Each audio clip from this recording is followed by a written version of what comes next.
if you need help getting sober, you are a total loser. Of course, I don't actually believe that. If you don't know who I am, my name is Dylan Reed. I am a certified professional recovery coach, and what I want to talk about today is getting help to quit drinking alcohol, getting help to get sober. Nobody cares how you do it, guys. Nobody. No, you do not get, a special seat when you go places. You don't get some special spot in heaven or wherever you think you're going to go. As far as I'm aware, nobody treats you differently if you quit cold turkey, or you quit without treatment, or you quit without therapy, or any of that. Nobody cares. The only thing that people care about is that you, in fact, get sober, quit drinking alcohol, whatever your disordered behavior is. They want you to stop doing that. Nobody cares how you do it, and I think it's super important to understand. And the reason I say that is because it's a part of my story, and it's a part of almost everybody's story that I've ever helped quit drinking alcohol, okay? I wanted to quit drinking alcohol for probably 10 years. I had friends that went to things like AA and NA, and I was like, I don't need that. I don't need help. I can do this on my own. I just need the right day. I just need this. I just need that. I just needed something else. That's what I kept telling myself. But the one thing I didn't tell myself that I needed was help from somebody else.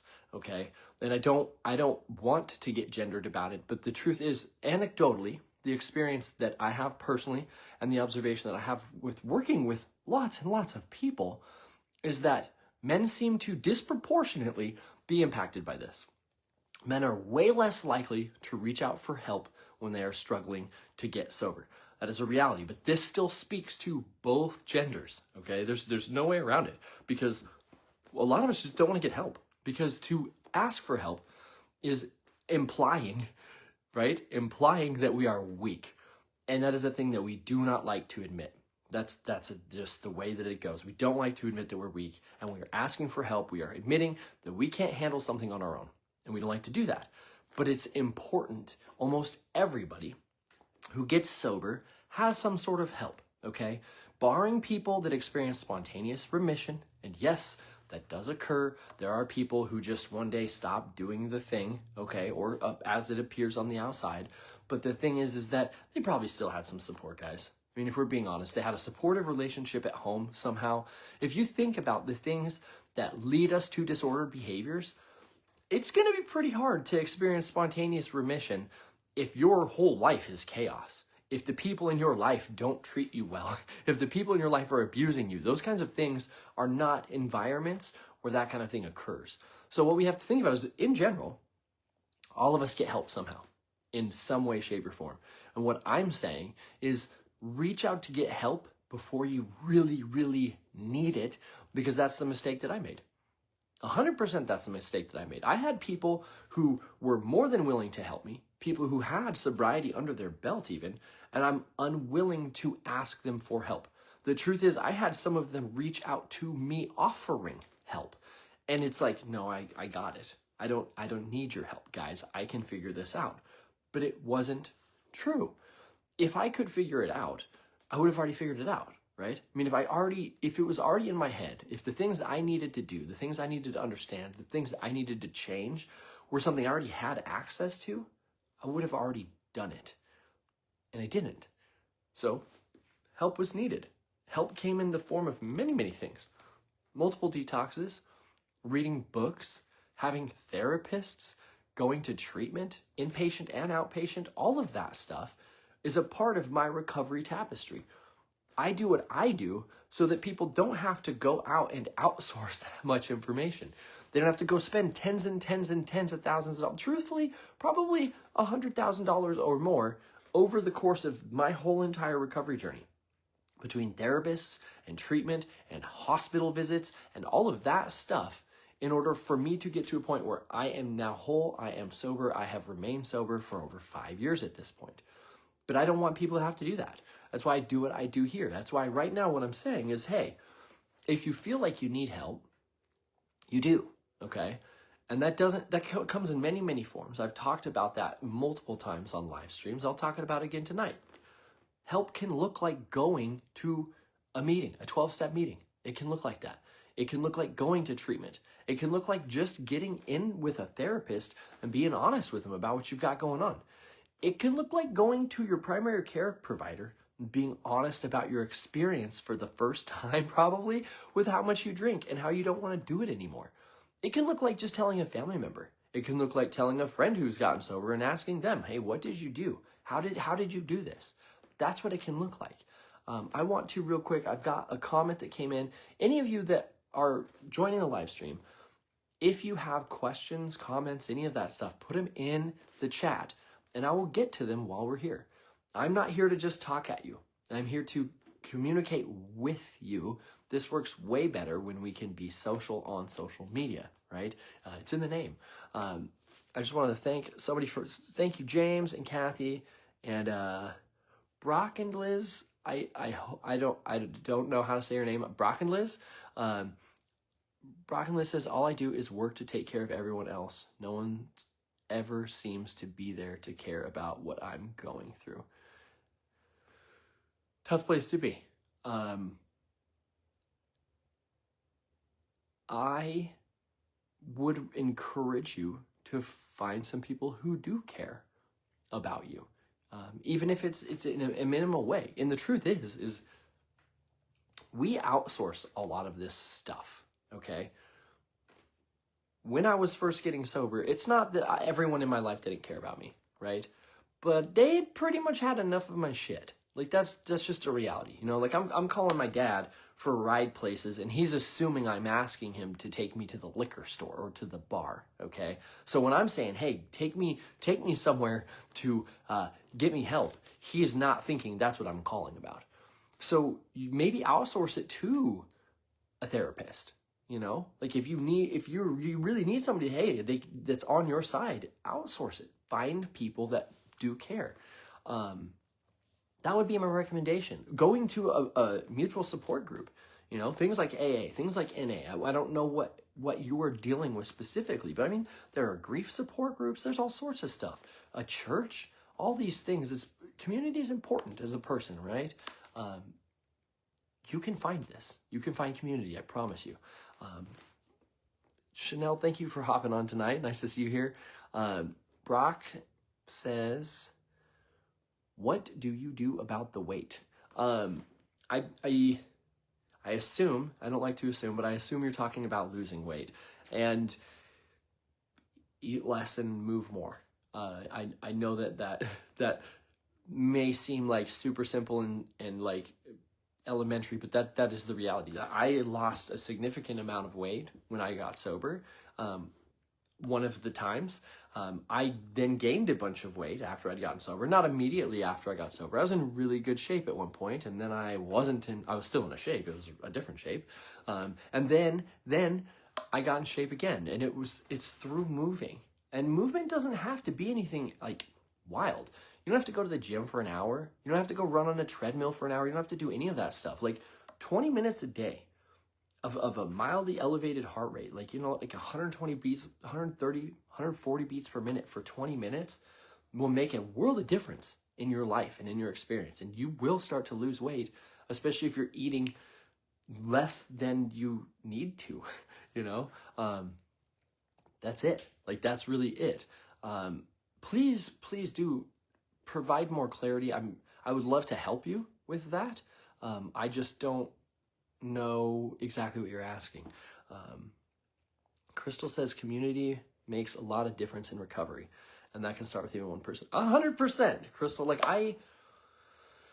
when I first was getting sober, probably the most useful person in my community was a therapist, because I could talk to this person who's this, like, they do have your best interest in mind. They do care about you.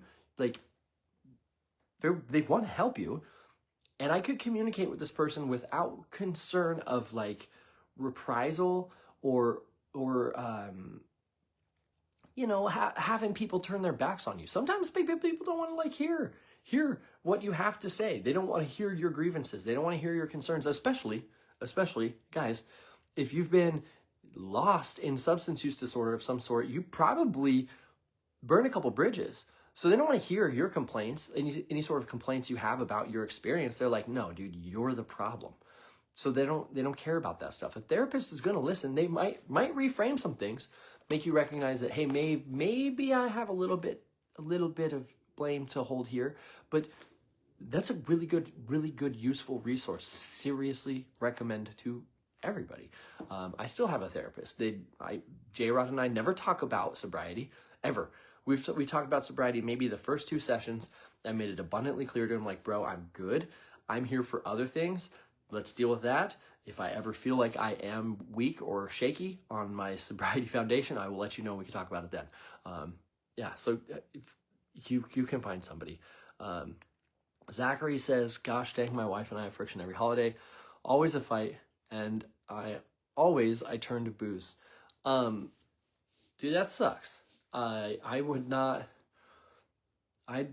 like to be fight. I don't like fighting with my partner in general. Definitely don't like fighting with my partner around the holidays. But here's my experience. I've been there, man. I have definitely been in plenty of disputes with a partner around the holidays, and also turned to alcohol when I was still drinking. I mean, that was what I did. What else could you turn to? I mean, that's kind of the thing. I'm not like a relationship coach or anything like that, so I'm not going to try to untangle that. But I'm asking, like, because there are other coping mechanisms that exist. I mean, you guys go get in a fight. I don't know where you live. Like, can you go for a walk instead? Go cool off. Like, the power of the pause is huge. To just pause and reflect about an experience instead of reacting, because drinking is very reactionary. Like, we're not thinking that decision through generally. It's just what we do to cope with a stressful situation. So do anything you can do to put time and space between you and the fight, and allowing you to make a more clear decision about how to handle whatever that looks like is super useful. I mean, I'm not here to try to fix the relationship part, but that's the most important thing in my experience in sobriety is actually working on those things. Like, quitting drinking is important. Do not misunderstand that. But above that is going to the core, going to the root of those things. You know, like, if there are issues in your relationship, and whenever things flare up, you want to drink, you can't blame the relationship on your drink. Like, you're drinking on the relationship, by the way. Like, I'm not about that. I'm not a coach that's cool with that sort of talk or belief. We are responsible for our choices, but it's useful to solve those things so that it's easier to make good choices. We still have to make good choices, regardless of the environment, regardless of the situation we find ourselves in. But it's nice to have fertile soil so that we can grow well and we can do well. So anything you can do to improve your environment with your spouse would be super useful, I guarantee you. And I'm sure you're aware of that, but I sometimes got to say the things, right? Crystal says to Brock, alcohol tends to have empty calories, so sometimes weight naturally decreases when you stop drinking. I talked about this last night. Like, if you just quit drinking, you change nothing else, okay? You don't move more, and you eat the same, a lot of people will actually lose weight because they're not drinking. They're not consuming calories, you know? It really can work that way for a lot of people. Your mileage may vary, but weight loss is a pretty simple calculation when it really comes down to it. I mean, we can try to include all these other factors, but the truth is, if you eat less, you will lose weight. If you eat the same and you move more, you will lose weight. Like, that's just what it looks like. There's no way, unless you're already eating an extreme surplus, like, then that's not the situation most people are in, actually. But yeah, so there's that. Let's see. Casey, thanks for hopping on, and Brian. Oh, Brock, whoa. Okay, Brock says, I'm talking about the weight of obligations. Okay, we were way off. Everybody, like, I walked into it saying I'm assuming, and I don't like to assume, and I shouldn't have assumed. I apologize for not asking for more clarity. This is an interesting topic, dealing with the weight of obligations. I, first of all, try not to obligate myself to things but I did it a lot before I got sober. That's something I've learned in recent years. Like, I'm not saying you shed the things you're doing right now, but like moving forward, a good strategy is to learn the power of no. Like, you're not obligated to anybody. Like, that doesn't mean, we just like burn every bridge we have around us, but like, you don't have to do things for people, regardless of any sort of connection you have to them, social, familial, whatever. It doesn't even matter. You're not obligated to anybody. So that's important. That's part of having healthy boundaries, so like starting to say no, starting to create space for you so that you can exist. Because I lived at one point where I was an extreme people pleaser, because it was an active strategy to be able to drink with less consequence. Because if I was doing things for people were less likely to say anything to me about my drinking behaviors. Because like, what are you going to say? I'm a 4.0 student. I'm on board of directors. I work a full-time job. I still take care of my kids. I just got done mowing the lawn. I did this. I did that. You can't, they of course they could say things, but I had a pretty quick rebuttal. Like, well, yeah, you can say something about my drinking, but clearly it's not impacting life, right? But what happened is then I'm bending over backwards for everyone and I don't exist. And then that actually increases my drinking intake because there is no space for Dylan. So part of dealing with the weight of obligations is creating healthy boundaries. It is saying no. As far as dealing with it in the immediate, I would need, some clarity to understand what obligations you're talking about and which ones you're trying to deal with. Holly and Sue, nice to see you on here. Brock says, I'm in northern Maine. I'm a master mechanic. I'm doing the best to maintain my family, but I've never seems to be enough. The economy here is very difficult, and I do my best to try and find the positive in everything, but however, I can't seem to get ahead of it. And that's like, I don't know your specific situation, so it's very difficult to give the most proper advice on that, but like, that's like financial advice to a degree. The question is like, what are you spending money on that you shouldn't be spending money on? Do you have discretionary income? Most people do, and we're not doing well with it. I'm not saying you're not managing your money well. I have no clue. I have absolutely no clue. But most people can figure out a way to make things work better. I'm not making any more assumptions about you. I can only share my own experience. Like, there was a time when my budget felt extremely tight, but like, I smoked cigarettes. I drank alcohol. I was buying stuff at convenience. I worked like as a blue collar worker. I was buying stuff at convenience stores that I didn't need, like Gatorades and sodas and stuff like that. Like, there was a way to ease the burden of my experience by changing the lifestyle that I had. And I felt as though that would restrict my freedom, but I was wrong. By making those changes, I was more free because I was no longer burdened by the concerns of like financial failure. I don't know if that's exactly what you're talking about, but it kind of sounds like that. Chancellor says, please, Brock, feel free to continue to drop comments and provide more clarity. I'd appreciate it. Chancellor says, when I was trying to get sober, I surrounded myself with any and all information and the people I needed to get sober, and now that is my lifestyle. I'm going on 3 years sober, and I still follow you, Dylan, because sobriety is my life. Thank you, Dylan, for being part of my sobriety group. You're welcome, dude. Thank you for being a part of the sobriety community here. You've been around like from the beginning, and I definitely appreciate your continuous involvement with myself and everybody else, truly. Jackie and Crystal and Marilyn and Wanda, nice to see all of you. Chancellor said, I was losing weight when I was drinking, and now I'm finally gaining weight. I was not, I think he says I was not drinking when I was drinking. I think he means I was not eating when I was drinking, and I was confrontational when I was drinking. Yeah, that's like, in one of my phases of drinking, one of my seasons, that was my experience. I had lost a ton of weight because I just didn't eat. Like, I honestly there had been days where I did not eat at all. Like, all I did was drink that day. Not smart moves, by the way. Highly don't recommend. Like, -20 out of 10. Don't do that. But But that does happen. I talked a little bit about that last night. That does happen for some people. You gain weight when you get sober because you actually start to nourish your body again for the first time in who knows how long. Mike and Lawrence and Marilyn, nice to see you on here tonight.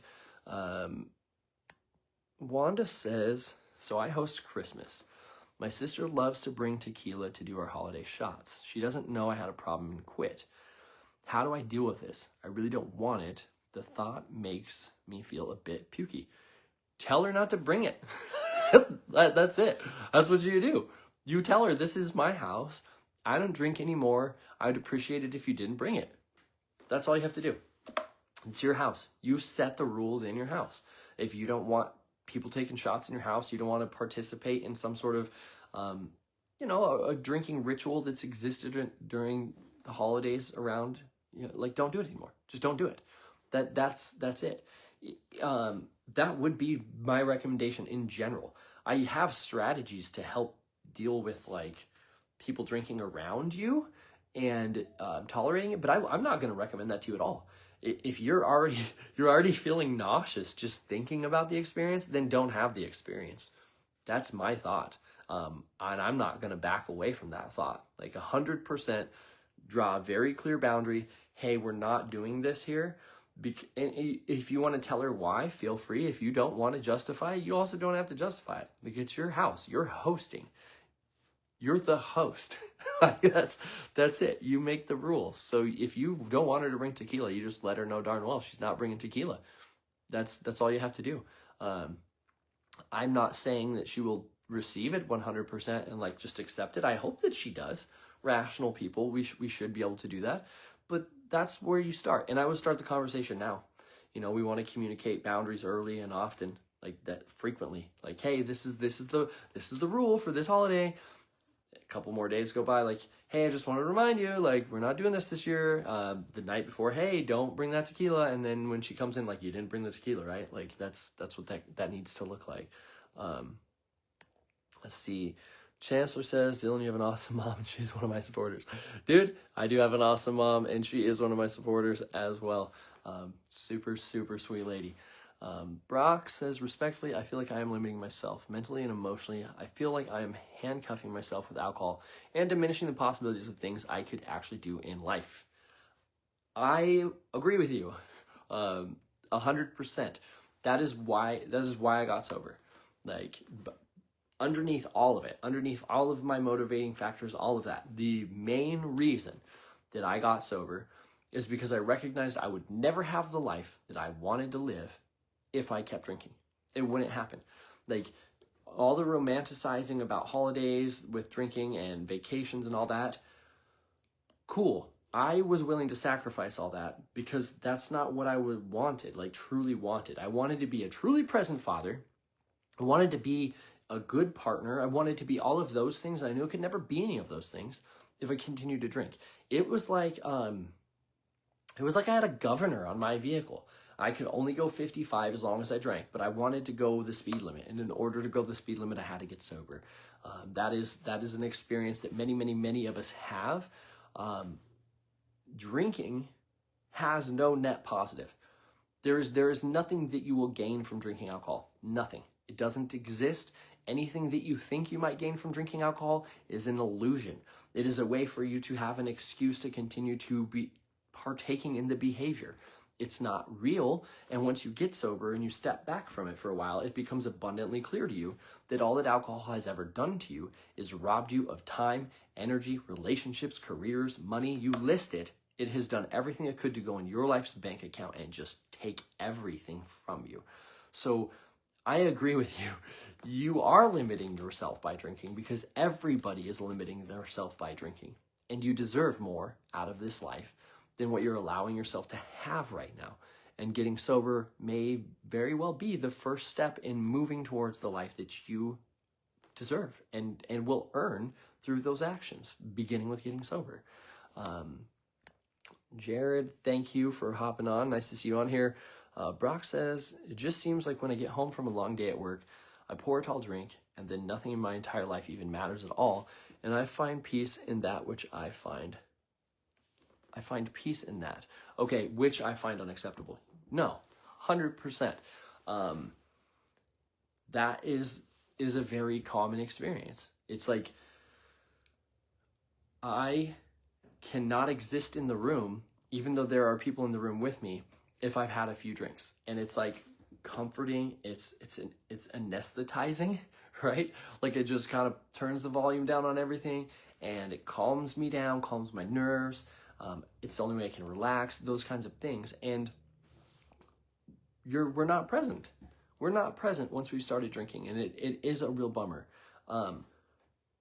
I would urge you to begin the process of like not pouring so many tall drinks after work. You know, like I mentioned earlier, there are other strategies to help you calm down after work if that's what's going on and you're feeling stressed and you need to like decompress. Like there are other things to do besides drink. And the reality is that the drinking doesn't actually help. It's an illusion. It's a smoke screen. Like it's not a long-term strategy in any way, shape, or form. It will reduce the amount of time that you get to experience your friends and family that are around you. That's the reality. I highly recommend that you do get sober. Of course, and obviously, right? Chancellor says you have to have boundaries when you're trying to get sober. People will try you, and they are the people you need to avoid. Sometimes, I mean, that's seriously it. You need boundaries no matter what. Like no matter what. That's just a reality. You cannot exist as an entity, as a person, without having boundaries. I'm not talking about building these big walls that nobody can get through, but like the things you will tolerate for yourself. Like for me, a boundary isn't like limiting someone else's behavior. Okay? I'm not going to be telling other people what to do. I'm going to be telling them what I will tolerate. And then also letting them know, like, hey, I won't tolerate that behavior. I will not tolerate that kind of treatment. And if you do treat me that way, I will have to make changes in my life that may include not spending time with you, may include limiting the amount of time that I spend with you. The boundary is about what I will take, So my friends and family, they can drink and stuff. They can do whatever they want. But I'm not going to drink. I'm not going to allow that in my space. I don't have a problem hanging out with people that drink. Like I do that from time to time, but I don't hang out with people that are getting drunk. Like it's not enjoyable for me in any way, shape, or form. But it has taken years to be at this point where I'm feeling solid enough that that's not any concern.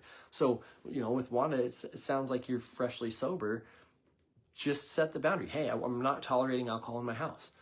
You're not really telling them what to do. You're telling them what you're going to do, which is, this is my house. You can't drink in it. Wanda says, I think I'm overthinking it. I think if I told her I'd quit, she'd be supportive. She's a great sister. Then yes, do that. Tell your sister that, hey, I don't drink alcohol anymore. I don't want it around. That's it. Do that. And then let us know. Leave it. It doesn't even have to be related. Like leave a comment at some point so that I can see it, or send me a message, whatever you want to do. I'd love to hear how that works for you, truly. Crystal said to Brock, finding other activities to replace alcohol that bring you joy and peace can help. Yes, that is the thing. That is the thing to do. That is the only thing to do. Actually, truthfully, the only way to get rid of a behavior is to replace it with another behavior. There's no way around it. Like you're not, like even the action of not taking action is an action. So if you don't want to drink, you have to be doing something else. And that's what that looks like. So find things that bring you joy. Find things that help you be healthier in, body, mind, spirit, all of that stuff. This life can be very fulfilling and rewarding and full, and you can feel whole when you stop trying to fill a hole with alcohol. That's my advice. Crystal, thank you. I appreciate that comment. Chancellor says you are handsome cuffing yourself. You are handsome cuffing. You are handcuffing yourself when you are drinking. And I think that is because we are afraid of living without alcohol. That could be somebody's experience. I definitely had that at one point. I could not imagine what my life would be like without alcohol. in any way, shape, or form. Like, I couldn't imagine going to a family barbecue and not drinking. I couldn't imagine having a birthday and not drinking. Or, like, I mean, I was in many social clubs where drinking wasn't, you know, like, it wasn't the fire. It wasn't the centerpiece in any way, shape, or form. But it was a part of the experience. Like, if you didn't have a drink, someone was going to buy you a drink. Maybe even without you asking. Like, it was going to be a part of the experience. So I couldn't imagine even doing any of that stuff anymore and not drinking. But I also couldn't imagine continuing to drink. That's where it became the most difficult. It was like, I know if I keep doing this, that it's not going to last. This isn't going to last for very long. I'm not going to be able to do this much longer.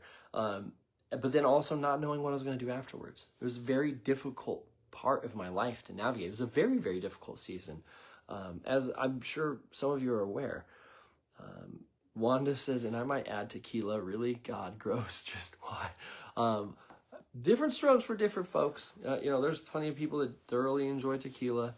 I definitely have had plenty of tequila in my lifetime. Like, I had a whole summer that was me and the girl I was dating. That was what we did. Chancellor says, I need glasses. Then get them, dude. Valerie, nice to see you on here. Brock says, I need help with that aspect. I don't want to make assumptions. So if you would be a little, like, let me know what you need help with exactly, so that I can help you with that. Brock says, same reason I stopped being a musician. I get the buzz ruined it. I had that experience as well. I was in a band, and eventually I drank too much to be in a band. Like, I just couldn't. I guess I wasn't enough of a rock star to be able to drink and function in a band. I couldn't do it. It ruined it. It sucked. I had a full recording studio in my 20s. Recorded for other bands and couldn't keep my own project going. Could barely even do the stuff for other people because of my drinking. It was like more important to me to party than to have like a viable business. Real bummer. I mean, we learn the lessons that we learn in the seasons that we have, and that's part of the experience. I now have a way better knowledge of how I would want to operate a recording studio moving forward, and my life during the process. It's kind of just the way that it goes sometimes. Scotty D, what's up, dude? Nice to see you on here. Hope you're doing good. I know you're doing good because I talked to you earlier today, but still hope you're doing good. Kathy, nice to see you on here. Chancellor says, I'm doing things that I never thought I could do when I was drinking. Yeah, man. Gifts of sobriety right there. It's like we are capable of so much more, especially when we quit limiting our experience by consuming alcohol. I mean, you can't be better at stuff while you're drunk. It is a biological fact that it diminishes your ability to do everything. Motor function, cognitive function. I don't know what other function you are expecting your body to do except for think and move, and it makes it to where you can't think well and you can't move well. No matter what, no matter the amount of consumption, one standard drink has an impact on cognitive ability and motor skills. That's just the way that it goes. Like, there's no debating that. So yes, we could do much better things once we get sober. Brock says same, made it national duty. Good for you. I mean, I hope you get back in music, truthfully. Brock says, how does everyone get from 5 p.m. to midnight and then wake up and go to work and start over? I can tell you how I do. I can't tell you how everybody else does that. I spend my time doing other things.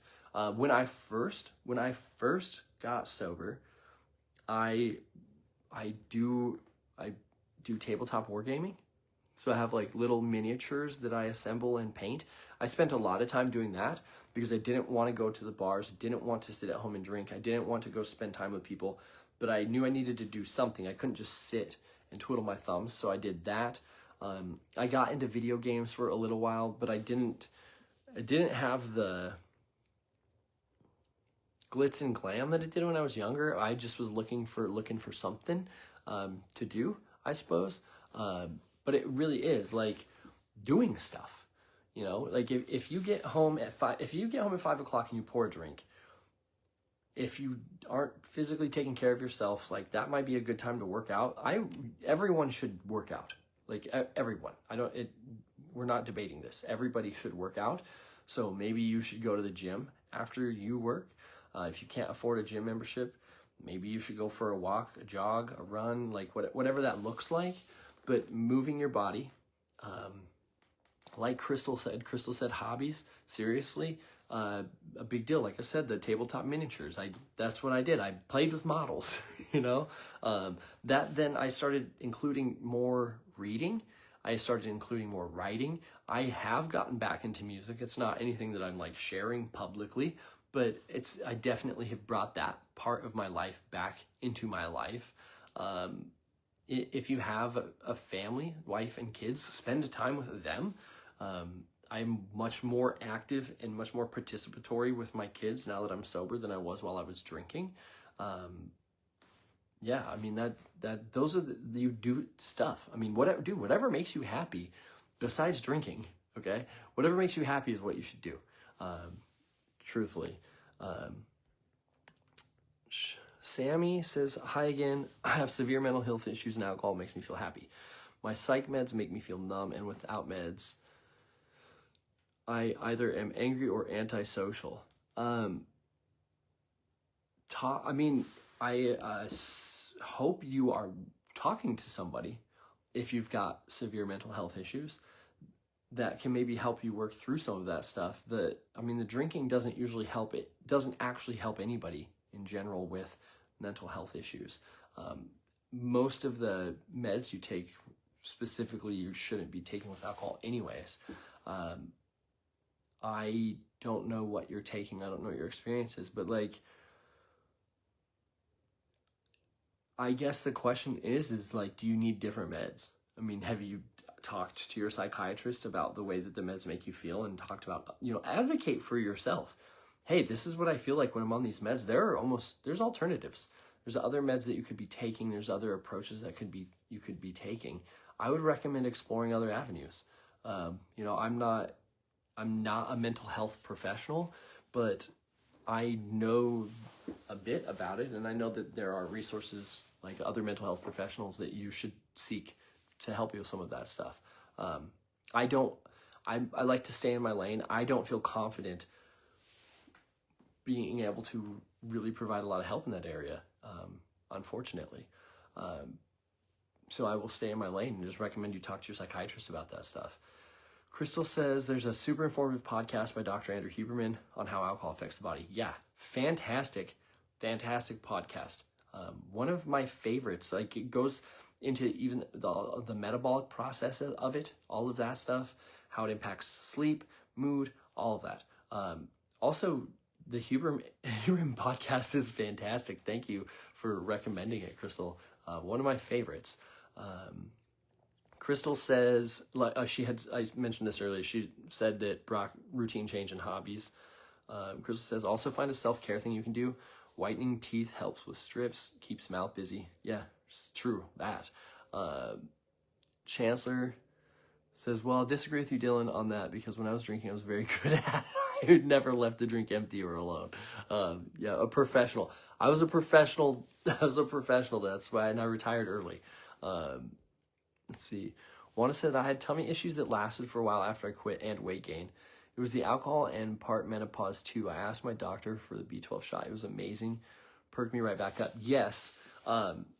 I recommend to anybody who is quitting to take a vitamin B complex. Not medical advice. That's what I did. I took a vitamin B complex afterwards. If you, it says right on the bottle, maybe consult your care provider to see if it's something you should do. But in general, our B vitamins are significantly depleted by the way that alcohol impacts our ability to absorb vitamins and minerals. if you look up Wernicke syndrome, which is like what people will call wet brain colloquially, that kind of stuff, has a lot to do with vitamin deficiency and malnourishment. And it actually, you see Wernicke's disease more frequently in people who are malnourished than people who have drinking problems. But it's very common in people who drink also, because they're malnourished, sometimes from not eating enough, but also the metabolic process for alcohol depletes vitamins and minerals. Like, it has to create different compounds in order to take ethanol and break it down into things that your body can then get rid of without killing you. That's what it's doing during the metabolic process, right? So you are draining your vitamin and mineral storehouses, and then also when you drink alcohol, your body limits your digestive tract's ability to just soak anything up, because it's like, hey, batten down the hatches, close everything up, and you're not absorbing nutrients in the way that you normally would, even if you are eating food. So it's important to recognize that. Let's see. Brock says Maine does not have the resources that other states do. It's been years now, and this conversation has helped me more in 30 minutes than anything has helped in years. Thank you, and family makes me happy. Brock, you're welcome. Dude, shoot me a message. Like, just send me a message on Facebook. There's probably, maybe there might be a button on your screen where you can shoot me a message. I don't know. But go to my page, send me a message. I can even help you try to get connected to some resources. Like, because there are federal resources, there are resources in every state. I'm not saying you haven't looked or you haven't looked well enough or anything like that, but I'm saying, like, let's leave no stone unturned. Okay. I would love to help you get connected with some resources up in your state, because I want you to be better. Like, that's it. I want everybody to be up. Drinking freaking sucks, dude. I was ruining my life while I was drinking. I want to say drinking ruined my life, but I ruined my life while I was drinking. Alcohol had a part to play, of course, but I made choices. I made choices throughout this process, and I don't like to see other people make the same mistakes. So that's why I do what I do. I don't want people to live through the nightmare that I lived through. If somebody catches this video and it helps them to change their mindset and it moves them in the right direction, then it was worth every second that I was on here. Because that's all I want. I don't want people to suffer. Like, I don't want people to suffer. And I don't know very many people, especially when drinking becomes a problem, who aren't suffering. Yeah, it sucks. Crystal says, Sammy, please ask your doctor about genetic testing to get psych meds straightened out. Yes, please. Exactly. Chancellor says alcohol does damage to the brain and the whole body. It does. It's like, it kills biological matter in general, and then we're just drinking it. It's not something that we should ever been consuming, especially in the quantities that we do. Brock says, I just want to be the best person I can for everyone around me. Dude, yes. Start with getting sober. Start with if you want to be the best person for everybody around you, you need to be the best person for you that you can be. That is like the subtlest but most important mindset shift any of us could experience. You cannot care for others if you cannot care for yourself. Jim Rohn, he's one of my favorite, like, motivational speakers, like self-help type guys. And a lot of people think, like, well, I'll take care of you and you take care of me, like this kind of concept. And he reframed it. He said, I'll take care of me for you and you take care of you for me. And that's the way that it has to go. We can't take care of our friends and family to the best of our capacity if we're not taking care of ourselves first. We get that twisted, especially if we have, like, no boundaries and people-pleasing behaviors where we're just trying to, like, put all the fires out around us. Meanwhile, our house is on fire. Like, our own issues aren't being solved. And we need to solve that stuff. Like, if you don't have your own house in order, you can't help other people. It's just the way that it goes. You can, but it will be short-lived, and you won't be able to help other people to the capacity that you might be capable of helping them. I want to welcome Patricia and John and Brandon on. If you're just coming on, any questions, comments, feel free to put them in the chat. drop a comment. That's what this is all about. It's all about being social. It's about us working together as a team, trying to get this figured out. Crystal has been an incredible resource down here, just providing knowledge bombs all about it. I appreciate that. Brock says, well, I'll just be here working my butt off in sub-zero temperatures. If you have a few minutes that you would like to chat, I would love to talk to you. Dude, of course. It's what I do. My DMs are full of people that I'm communicating with, clients or otherwise. You know, like I'm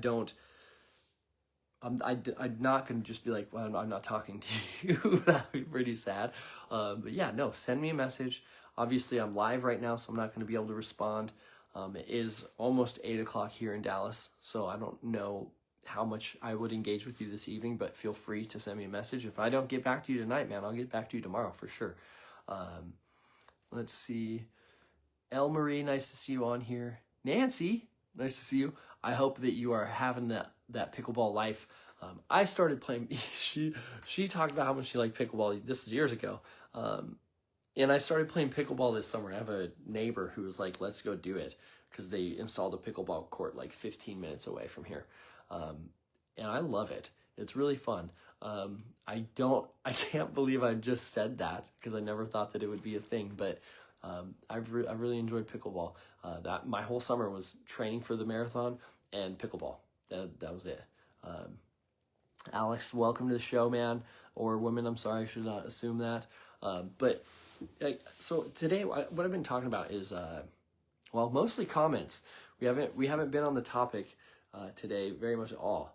And I think that's okay. I think that's okay, because truthfully, the topic that I bring each evening is a placeholder until we're engaging, because what I want to do is engage.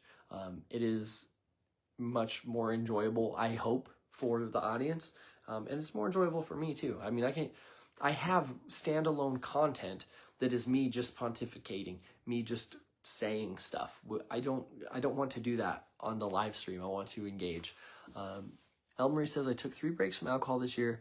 This coming year, I hope to have a long break, or maybe the whole year. Yes, please. Congratulations on just taking the breaks. Like that is almost all of our experiences. And that's very, very, very backed by data. You know, what you see happen is that on the road to recovery, we experience less relapses. The relapses last less amount of time, and the amount of time between the relapses begins to increase. That's a kind of a natural phenomenon that occurs when we're actively pursuing recovery. Of course, we can alter that through our choices, through action, right?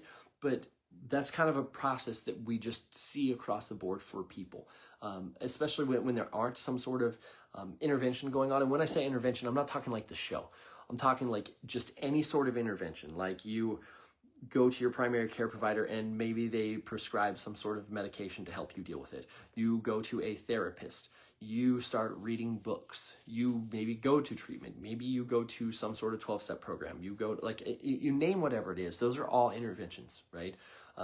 So when interventions are brought into the picture, we can stretch out the length of time between relapse and minimize the amount of time in relapse. Like if you were doing any sort of, I'm sorry, I ate a lot of food before I got on because I had a mastermind group right before this, and I had like 10 minutes to eat a whole meal, and I have horrible hiccups right now. If you were to take part in any sort of like outpatient program, or even working with a therapist or something, it's very likely that they're going to urge you to create things like relapse prevention plans. And that is stuff that, like, so that if it occurs, we can get right back on the path very quickly. You know, like resources, who are you going to contact? Who needs to know about what's going on? Do you need to go straight back to treatment? Do you need to go to detox? Like all of these different things that we need to do to minimize the amount of time that we're out there. So, Elmarie, I'm super proud of you for taking the breaks. And I wish you the very best in achieving your goals for 2026. It shouldn't come as any surprise. I'm advocating that you're sober for the whole year, of course. I would be remiss if I recommended anything else to you, especially after having some breaks here and there. So like I'm all for the sustained sobriety, like long haul, do it up. That's my thing. Barbara and Brandon, nice to see you on here, and Susan, nice to see you as well. Today what I was talking about when we were just talking about a topic was quitting alcohol, and I'm just advocating that we do it by any means necessary. How we quit doesn't matter. I at the beginning of the live stream I mentioned, like, nobody cares. Nobody cares how you quit. You don't get a reward. You don't get a trophy. You don't get anything for quitting in any way, shape, or form. You know, like every once in a while I have somebody who brags about how they quit cold turkey, and nobody cares. I don't care. You're not special to me because you didn't need some sort of intervention. The only thing that matters to me is that you get sober. Like that won't change. Like I'm not putting people on pedestals because of the way that they quit, because it doesn't matter. It doesn't matter. All that matters is that you quit. If you had to go to rehab 10 times before you quit and you've been sober, cool. I'm proud of you for getting sober. You're not any more or less special in my eyes than the person that quit on their own. And it just doesn't matter. Like, you're not cool because of that. So I just think the reason I say that is because there is this mentality that exists that, like, you gotta do it on your own, and it's BS. It's just BS. Most people need help. They need an intervention of some sort, and that's okay. It doesn't matter. Like, it is totally okay to be vulnerable for a few and admit that you need help, because otherwise your life is not going to be as good as it could be for the rest of your life. I was talking to somebody today, and we were talking about asking questions. And the way that you become knowledgeable is by asking a bunch of questions. And people's concern is that if I ask questions, I look stupid. Okay, sure, maybe. Who cares what other people think? But this is your option. And then we'll bring it to sobriety right after this, okay? You can look stupid in front, like, let's say you're in a college class. You have to ask a question because you're not sure about the answer. You ask a question, and maybe some people chuckle, sneer, whatever. So for 30 seconds, you look stupid. But now you have the answer. You have the answer now. So you could either look stupid for 30 seconds and get the answer, or never ask the question and look stupid for the rest of your life because you don't have the answer. Like, pretty easy for me. Like, I like being wrong because it gives me an opportunity to be right. It's that simple. If I have incorrect data, I like getting correct data so that I have correct data to use moving forward. Sobriety is the same concept.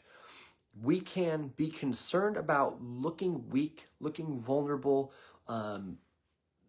while we're trying to get sober, while we ask for help to get sober, while we go to treatment, while we go to therapy, while any of those things. Or we can truly just look weak to everybody for the rest of our life because we took no action. Because that's what will eventually happen. That is eventually what will happen, is that you will eventually look weak to people because you didn't change your behavior. So you either look weak for a short period of time when you ask for help to change the behavior, or you look weak forever because you never got it under control. It's easy for me, right? Easy for me. That answer is get help. Crystal says you never know who else benefits from the question. 100%. Like, one of my favorite things actually about people asking questions in the live stream is that there is someone who doesn't want to ask the question that you are going to ask. There is someone who isn't watching the live stream. They might watch this a day later, a week later, a month later. I'm turning all of these live streams, I'm putting them on my podcast, I'm putting them on YouTube. They will exist all over. So people get the opportunity to have you ask a question, and it helps solve their problem, okay? And for those of you that are concerned, they won't be able to see the comments, okay? Nobody will know that you've asked the question. That's actually the beauty of the thing, is that the comments are not visible anywhere else. Like, it's not like, and I don't use people's last names for a reason, right? There are very few people where I'll use their last name, and I know that it's okay. I do everything I can to, like, not have everyone know everything that's going on. So yeah, we have the ability to help other people in our life simply by looking for help ourselves. It's incredible. We are a community. It's great. Brock says, honestly, I'm just trying to figure out why alcohol is the one thing I can't seem to let go of. I stopped doing drugs, I stopped doing everything else, but alcohol is the one thing I can't seem to separate myself from. I don't have the specific answer for you, but I have it for me, because I was a experienced polysubstance use when I was younger. And then like my mid-20s, like I wanted a job. I wanted a good job. I was tired of being a server and a bartender. Like that life got old. I was tired of partying. Like I wanted to like go do big boy stuff. And the only way I was going to be able to do that is if I passed a drug test. And I knew that. Like I knew that. Interestingly enough, the job that I found, I didn't have to ever take a drug test, but I never went back to using. I just drank all the time. For me, drinking was socially acceptable. I can sit down and talk to my family. When I was still drinking, I could sit down and talk to my family about like getting drunk on the weekend, and they might judge me a little bit for like having gotten drunk, but they're not like tisk, tisk, tisk. But I can't be like, hey, I was smoking a bunch of weed and doing cocaine. Like I can't do that kind of stuff. Like we can't have that conversation because it's not socially acceptable. Those things are not socially acceptable. Drinking, I guess we have a social contract that it's cool. We're cool with that. Go ahead, drink, no big deal. That was my experience. I can't speak for you, and I don't know what your experience is, and your mileage may vary, but that was my experience. Like, it was difficult to get away from because it was okay. No, and my friends did it, my family did it. Like, it wasn't a big deal in the way that, like, drugs were. Granted, I had friends that the drugs weren't a big deal, but, like, that wasn't many, right? Allison says, I'm joining a little late this evening, 32 days for me. Kind of in a funk. I'm finding myself isolating a lot. I'm sure it will get better. Again, congratulations on the 32 days. Don't isolate. Like, worst advice ever given on a live stream. Reach out to some people. Like, I make it a point, and have always made it a point since I got sober, to reach out to people on a daily basis. Like, reach out and see if somebody needs some help, just wants to talk, like anything like that. That helps us to not isolate, because unfortunately, when we need to be connected to other people, we have a tendency to withdraw. So it's like, if you're feeling like isolating, that's the time to start connecting to people, time to reach out. This is you, by the way, poking out of your shell a little bit. I mean, here you are on the live stream, you're actively participating. I know it may still feel isolated because I can't touch you, right? But this is you a little bit less isolating. Do what you can to reach out. I don't know if you have support groups that you need to be a part of and aren't. I don't know if you just need to call a friend or a family member or something, but you don't have to do this alone. And it will get better, but you can also start to make it better too. Like, we don't have to wait. Recovery isn't a passive thing. I think that's a mistake that a lot of people make. You don't quit drinking and then recover. You have to, like, go get the thing. You have to go get the life that you're wanting that you weren't having because of your drinking. It doesn't just come to you. So go find the friends, go find the family, go find the support group, go find all those things. It's your life now. You're in control. Go take charge of it. Marlena, nice to see you on here. Crystal says, Allison, focusing on your why may help when you get in a funk. Do some fun things, even if it's something simple. Hope you feel better soon. Yes, 100%. Brian, what's up, dude? Nice to see you on here. Nancy says the disconnect keeps us sick. It can. It really can. Like, we are meant to be social. Like, it's what humans do.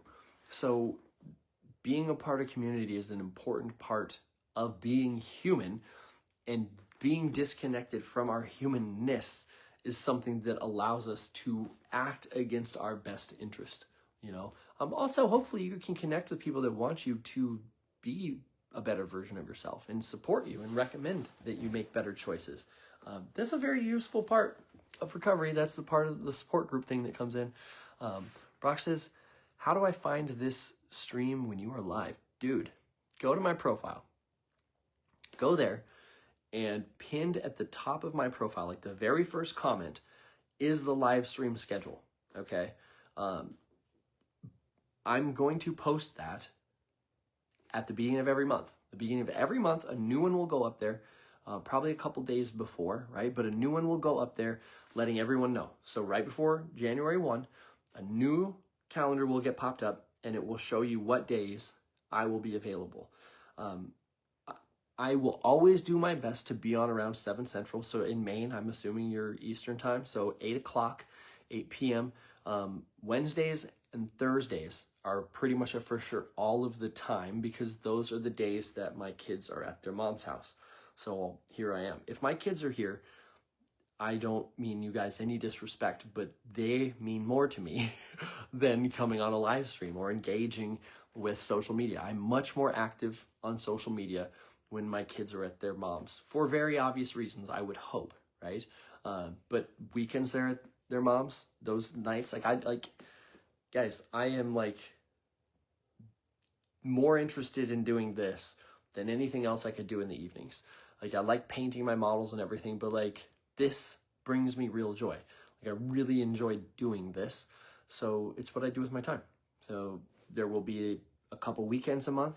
Like I said, pretty much every Wednesday and Thursday, barring events and stuff, because they happen. I might show up a little late. I tried my best to let you guys know, or I might not be able to show up at all, but I won't schedule it on those days, right? Riley says, what was your breaking point for you to get sober? It can seem to kick the habit. I'm an everyday drinker. I can't seem to kick the habit. I'm an everyday drinker, but just drink a few beers after work to relieve stress. It's good to hear from someone that went through it. Thanks for connecting with everyone. I didn't have one. I did, but I didn't. This is always this is a difficult one for me to answer always, because it's a concern that I have, that if I tell somebody what my breaking point is, it becomes permissive. And the reason it's a concern is because it legitimately happens. It happens. I've had people tell me, they'll reach out to me months later and they're like, I saw your live stream where you said that this happened to you. And I was like, oh, well, I'm not that bad yet. And then they keep drinking until they do get that bad. And then they're like, shoot, what have I done? So I'm always hesitant, but at this point, I'm all about personal accountability. You guys can take the information I give you and you do what you want with it, right? I gotta take a drink of water real quick.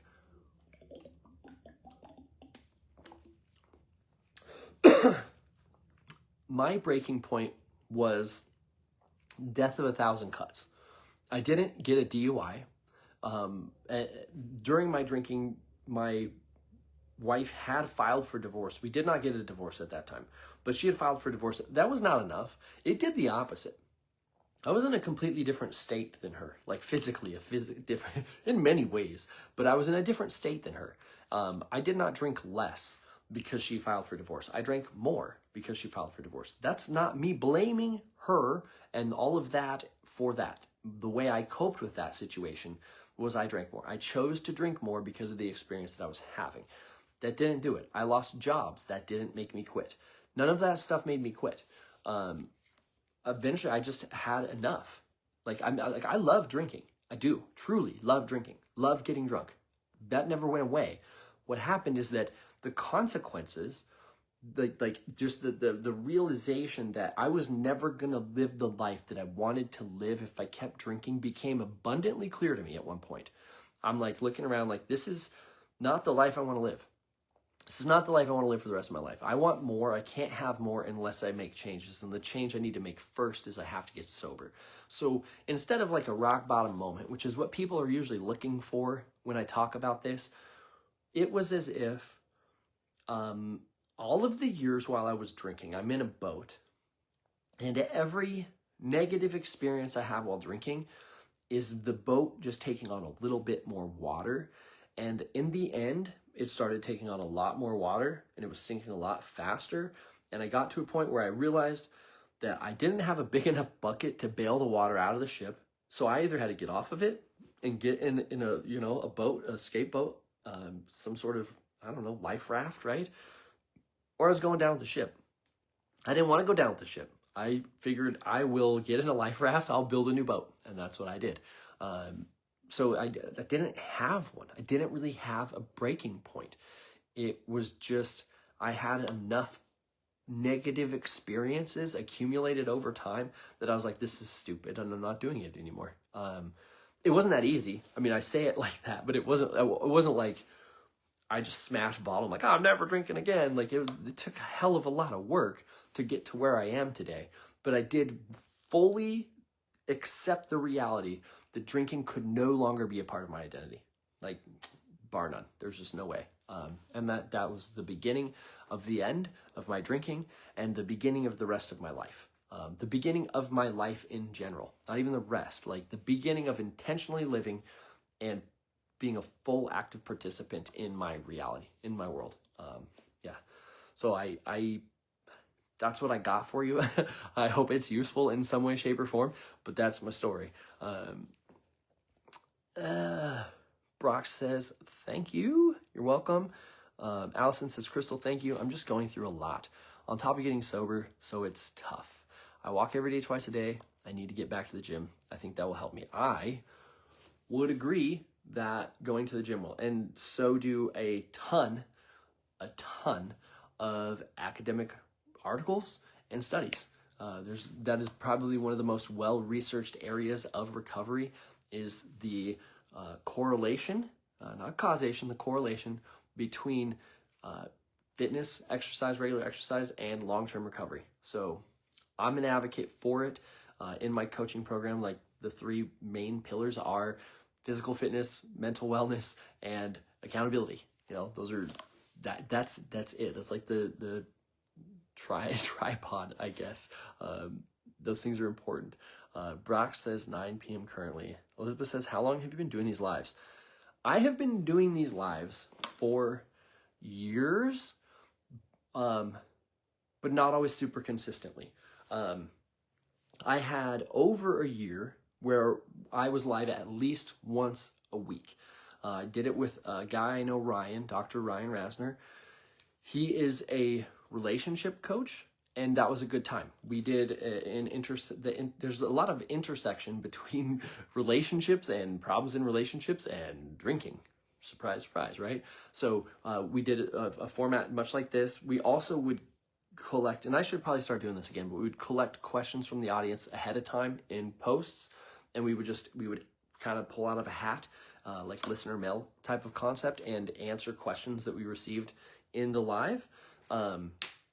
We did that together for like a year, and then we realized that it didn't polarize the audience, but the audience they were looking for one thing or the other.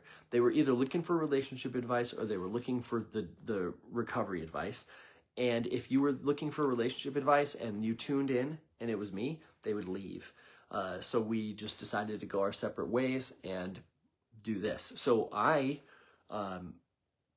guess I should have been listening to his relationship advice, but I am recently divorced, and because I was trying to work on the marriage, I was prioritizing that versus this stuff during that time, and it was just very difficult for me to be consistent in live streaming because I'm trying to be more consistent elsewhere. It didn't work out, so now I have the time to be very consistent with this. So that's a very long way to answer your question. But for years, I've been live streaming for years. I have a podcast. I don't know if you guys know that, but I have a podcast and I have a blog. I have all of that stuff. But I have decided that I want to continue to do this. I've always enjoyed the live streams. I would like to even expand it to include other people so that it's not just me, like another co-host or something like that. There's a way to bring people on during the live streams. I thought that would be kind of a cool thing to have different participants and like be able to share what their story is and that, you know, that all that kind of thing. I think that would be cool to do. Yeah, so I've been doing the lives for quite a while. It's a lot of fun. I really enjoy it. Marilyn says, you are giving out useful information and advice. Really appreciate it. You are very, very welcome. That's what I'm here for. The democratizing recovery is kind of what this is about. The live streams are all about just doing what we can to help one another. Brock says, wish I felt comfortable putting publicly what has put me in my own disposition and what is making me struggle to get away from it. Yeah, I mean, like maybe we'll get comfortable with it at some point in some time. Like I'm all about being vulnerable. I don't really care.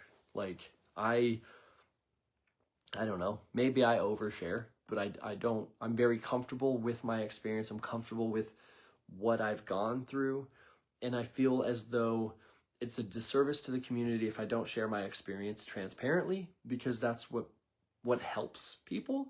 Like if I limit sharing what I went through, I'm not helping somebody that might run into the same roadblock, the same hurdle, have the same problems. I'm not advocating that you have to do that, but I'm saying that, I guess what I'm saying is I hope at some point in your life that you become comfortable enough with your story to be able to share it with people. Yeah, you know, like you don't have to do it publicly like I do, but I hope you feel comfortable to be able to share it with people. Brandon says 13 days alcohol free. My dude, that's 2 weeks tomorrow. I love it. I love hearing it. I talked about this last night. I love the smaller numbers, truthfully, because that's the hardest damn time. The longer I've been sober, the easier and easier it gets. It gets easier all the time. I just went through a divorce and stayed sober. Like I thought about drinking more than I had in years before that, but I stayed sober. And it wasn't hard. It was not, I was never white knuckling it. I never needed to have like emergency sessions with a therapist. I don't have a sponsor, but if I did, I wouldn't have to have been calling him or her all of the time. Like it wouldn't have been a thing.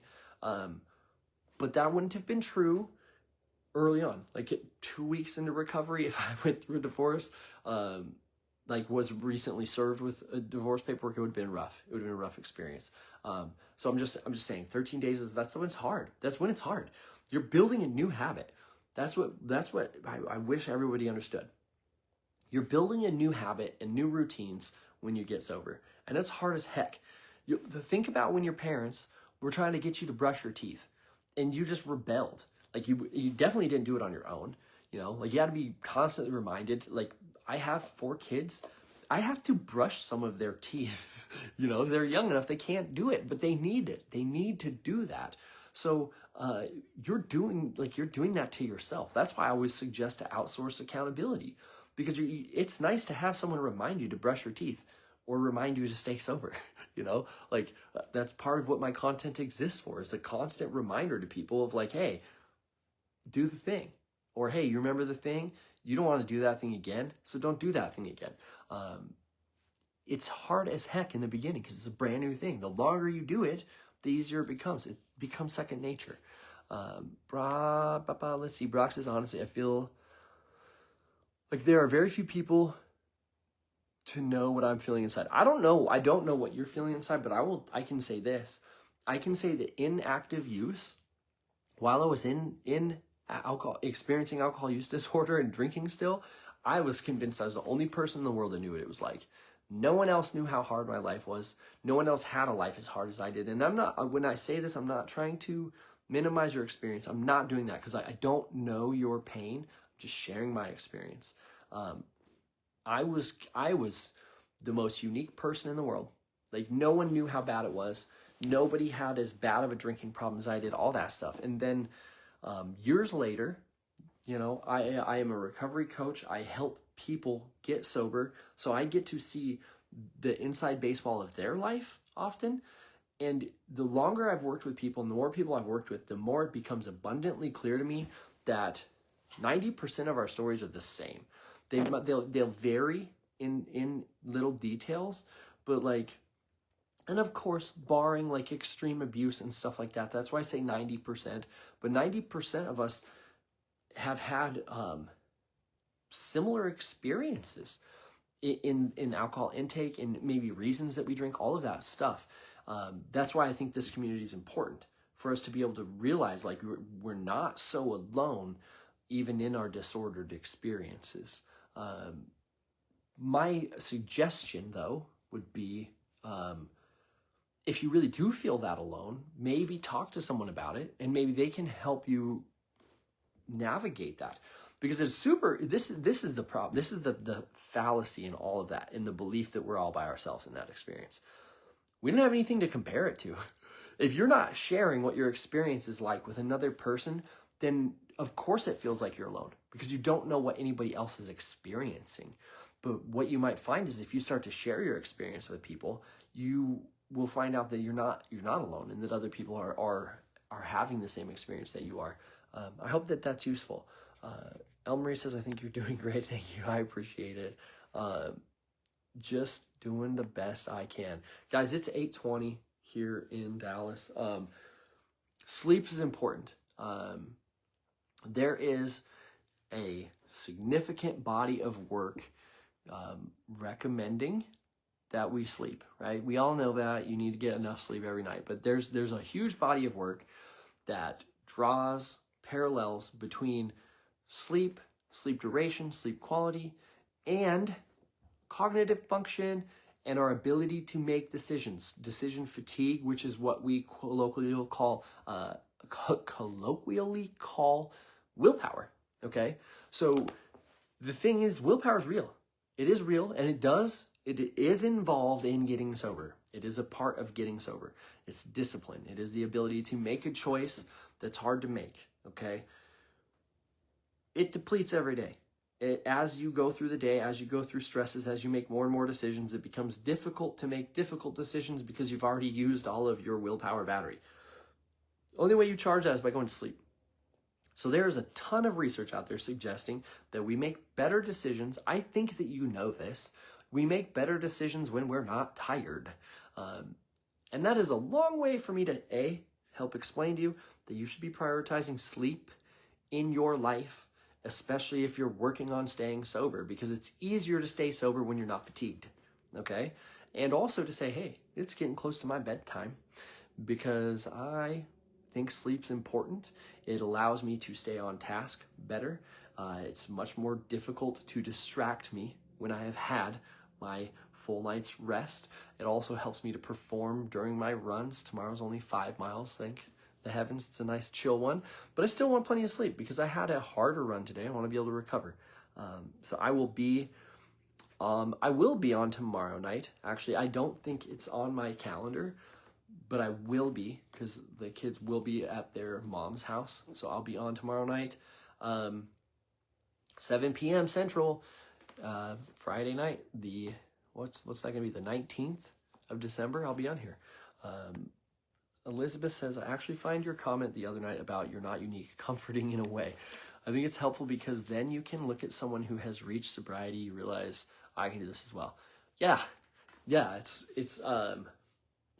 when I first got sober, I remember meeting people who had years of sobriety. Like, I'd never met anybody who'd been sober for years. Like, I was a party guy. Like, I didn't hang out with people who were sober, and I didn't hang out with people who wanted to be sober. So when I started meeting people that had years or decades of sobriety, I was like starstruck. They were like gods among men to me. You know, it's just like, how is that possible? It's impossible, but it's very, very possible. I remember thinking a year would be impossible. I remember thinking 5 years would be insane. I am over 5 years sober now, and that's still very weird for me to think about. Yeah, it's strange, but yeah, we're not that unique, guys. Like, I'm not saying you're not special and you're not cool or whatever, but like, we're all in it together. We're all pretty human, and we all have the ability to do pretty much all the things that everybody else can do, which means we're not unique anymore, which it's just deciding what we want to do. Anyways, I'm out. Brandon says goodnight. I say goodnight back. And again, congratulations on the 13 days. I can't wait to see you comment 30. Tomorrow, you better let me know 14. I want to see a comment somewhere so that I can say congrats on 2 weeks. I'm out. I'll see you guys.